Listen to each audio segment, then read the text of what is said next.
The color of the water here is just unreal. This blue is crazy. I've never seen water with such vibrance as this.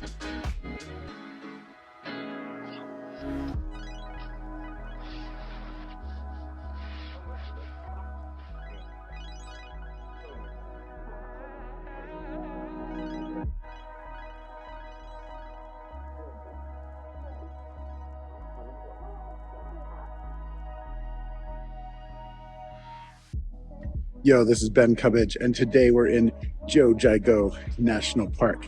Jiuzhaigou means the 9-village valley. Behind me, this reflection is just amazing.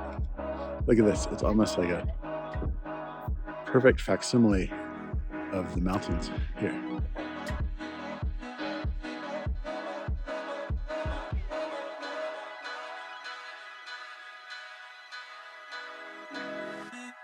Okay, we took the bus in Jiuzhaigou as far as we could take it, and we ended up here at the Arrow Bamboo Lake. This is quite spectacular. I think we're right at about 2,700 meters.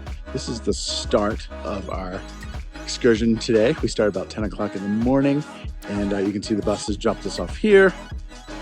This is kind of the bus station, and then you kind of walk along this boardwalk, and then eventually a couple buses pick you up. So you kind of do bus, walk around the boardwalk for 20-30 minutes, hop back on the bus, and then kind of go back and forth.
This park is all about the beautiful water formations, beautiful rushing waterfalls behind me here.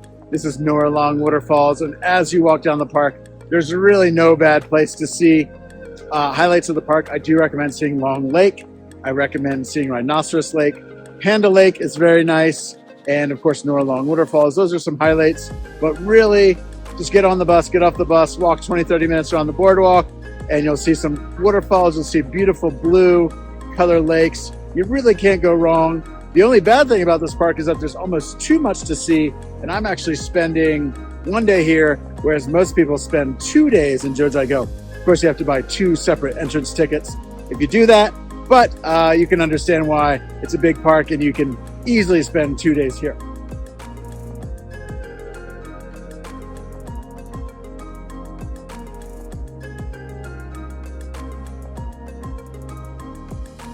Okay guys, this is the entrance of Jiuzhaigou National Park. The entrance ticket is pretty spendy for China, but it's definitely worth it. And you have this kind of weird futuristic looking building. I don't know if it exactly fits in with the landscape or not, but this is the entrance, and this is where you're going to buy the entrance ticket.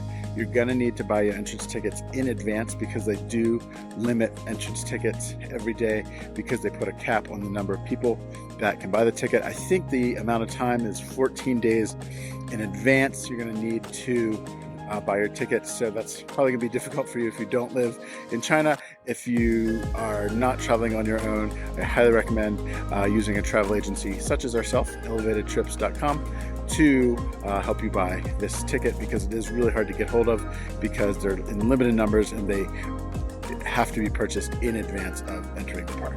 Here is the Jiuzhaigou Park entrance. You can see that the buses will come and go from here and then drop you off. So this is where you'll start and finish your journey in Jiuzhaigou National Park. It's kind of a weird space-shaped kind of building. Almost looks like a train station in there. You're gonna go through these turnstiles behind me, and you have to show your ID and buy the tickets just behind me here in Jiuzhaigou National Park.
Okay, we're about an hour into our journey, making our way down the Jiuzhaigou Valley, and so far we've seen quite a few of these blue pools. What's amazing is how clear they are. You can literally see 3 or 4 meters down into the water, and because it's so clean and fresh, some of these trees can be here for hundreds or even thousands of years, and they're actually called coral trees because they end up becoming something like a bit of a coral in the water.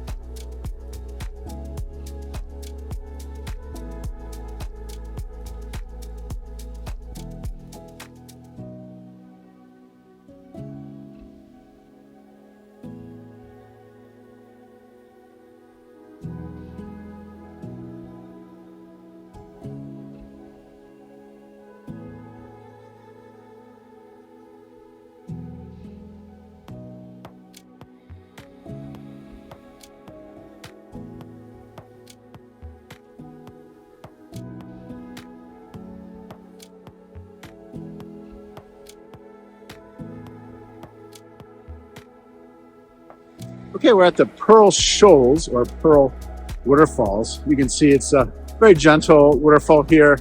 It's called Pearl Shoals because the water is thought to kind of drip off or kind of splash off in the shape of a pearl. It's quite beautiful.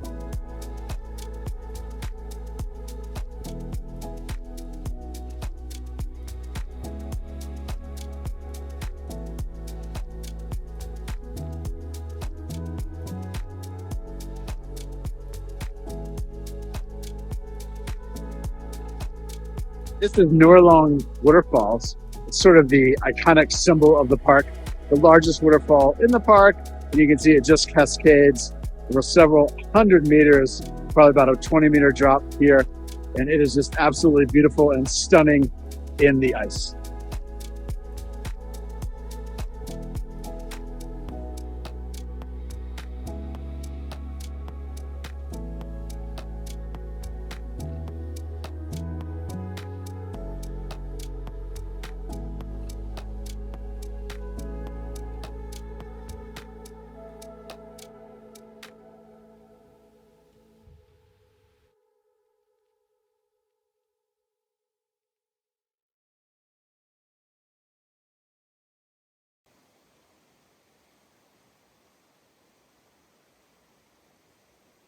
Okay, this is kind of the major intersection of the park. It's where the Y kind of splits in between two separate valleys. You can go up to Long Lake here, to my right, or to my left, you can go up to the primeval or virgin forest. Most people end up going to the virgin forest first, coming down this intersection, having a little lunch at this restaurant behind me, and then taking the shuttle up from Long Waterfall, one of the major, probably the largest waterfall in the park, up to Long Lake. And that is exactly what we're going to be doing. For now, we're going to have a little lunch in the park. This is at Long Waterfall. You can see lots of panda-related merchandise, since we are in Sichuan province, the home of the pandas.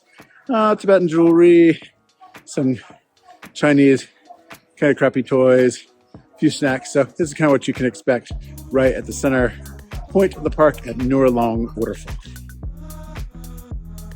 I got super excited because I saw this automatic coffee machine, thinking, oh man, I'll get a little afternoon coffee, but it's closed. Wah, wah, they're all shut down. And then I went to another one and it was also closed. So there's officially no real coffee in Jiuzhaigou National Park.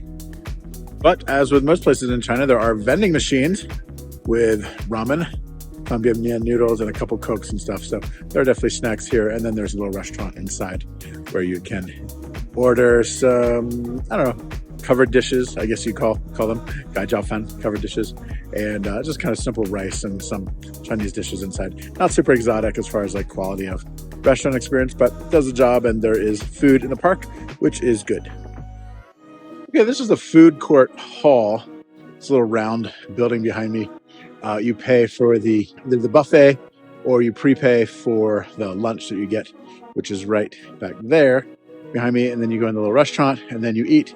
It's about 40 to 60 kwai for a little covered rice and some dishes. So yeah, it's kind of like same kind of food you get on a train. Not amazing as far as like quality of food. Okay, we're here in the Jiuzhaigou Long Waterfall restaurant. You can see it's pretty simple. A couple tables. They have some kind of like Chinese buffet dishes like tudos, potato strips, some noodle soup, just some kind of simple food. But they are open in the winter, which is nice because I found in Huanglong National Park, nothing was open inside the park. So yeah, this is a bit of a bigger park and definitely has much more development than Huanglong itself. Yeah, we scoured the restaurant. It was kind of a cheap Chinese buffet style restaurant. So we decided to go for the ramen noodles. So that's what we're eating here at this little table. It's kind of a little bit of a market atmosphere inside the park.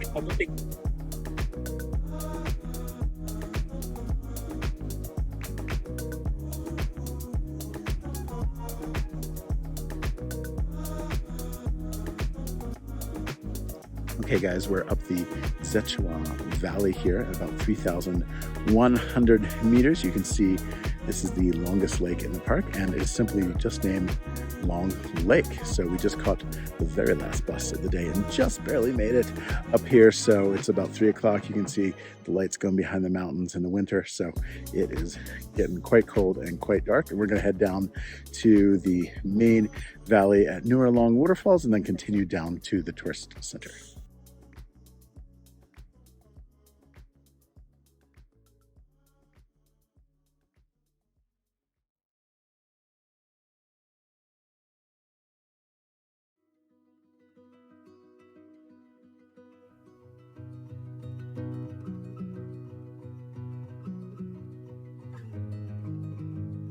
Jiuzhaigou National Park is located in southwestern China, in the northern part of Sichuan province, near the Gansu province border.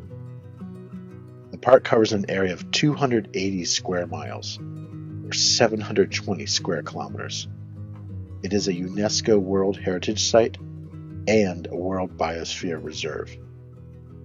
The elevation here varies from 6,600 feet all the way up to 14,800 feet, or 2,000 meters to 4,500 meters, with Long Lake being one of the highest altitudes accessible in the park by bus. The Jiuzhaigou Valley falls within the mid-mountain range, and serves as the heart of the national park. The local Tibetan people refer to the colorful lakes in Jiuzhaigou as Haidza, which means son of the sea in Chinese. This is a perfect name for the lakes that are so blue and beautiful in color. As I traveled around Jiuzhaigou, a question kept popping up in my mind. Why is the water in Jiuzhaigou so blue? The water of Jiuzhaigou Valley is renowned for its stunning blue color, and this blue color results from several factors, including the chemical composition of the lakes and the reflection and absorption of the sunlight. The dissolved organic matter here is much lower than other lakes, meaning that there's less algae and thus less green color and less materials to block the sunlight. And this is why Jiuzhaigou has such incredibly blue water. Okay, this is Tiger Lake or Laohu Lake. We are kind of on the way out of the park here. Sun has gone down behind the mountains, and the lakes are not quite as blue, but you can still see the spectacular color behind me. So Jiuzhaigou actually means 9 village valley in Chinese, and you have 9 Tibetan villages here. Many of these villages have kind of been restored and built up for the culture of the national park. Okay, this is one of the typical villages of the 9 village valley here. The park is kind of themed around these water features, plus these Tibetan villages. They're interesting, but they're a little bit touristy. If you wanted to see real Tibetan culture, I'd recommend going to different places in western Sichuan or even Qinghai or Gansu. These feel a little bit kind of forced as far as their tourism value.